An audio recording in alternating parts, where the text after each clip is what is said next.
अरे पटोहिया काहे तना परेशान बानी रे बोल।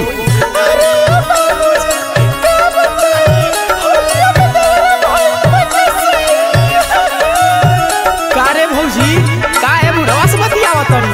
हां चुप सारे चुप एकदम चुप। पटोहिया के बतावे दे। अरे बताओ रे पटोहिया। देवरू देवरू हाय देवरू देवरू देवरू हाय देवरू राते रंग डलले चोलिया में बन के नेवरू हो राते रंग डलले चोलिया में बन के नेवरू हरे बन के नेवरू हरे बन के नेवरू हो बन के नेवरू राते रंग डलले चोलिया में बन के नेवरू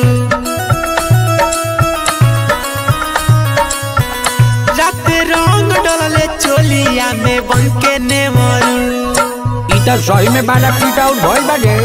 चुपचाप रह बुढ़ऊ ही बा तू गावे गावे घूम के बंदूक पटावत लो।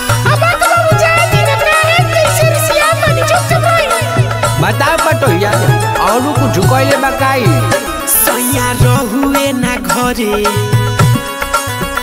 लगुए पाजा में धरे सैया रहुए ना घरे लगुए पाजा में धरे लगले जोबना पर हाथ डाले बन के छिनरू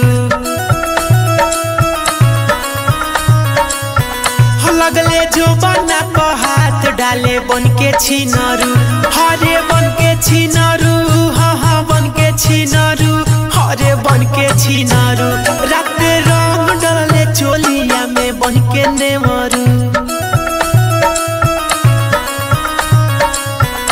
राते रंग डलले चोलिया में बन के नेवरू। यही से कही कि डीजौआ पे काहे जाता डीजे ऑपरेटर बनता लाइन भिड़ावता।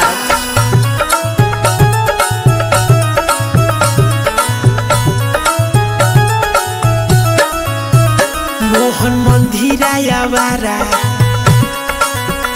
पूरा भीतरी ले डारा मोहन मंदिरा यावारा पूरा भीतरी ले डारा पी के होलिया में घूमता रे बन के बेवरू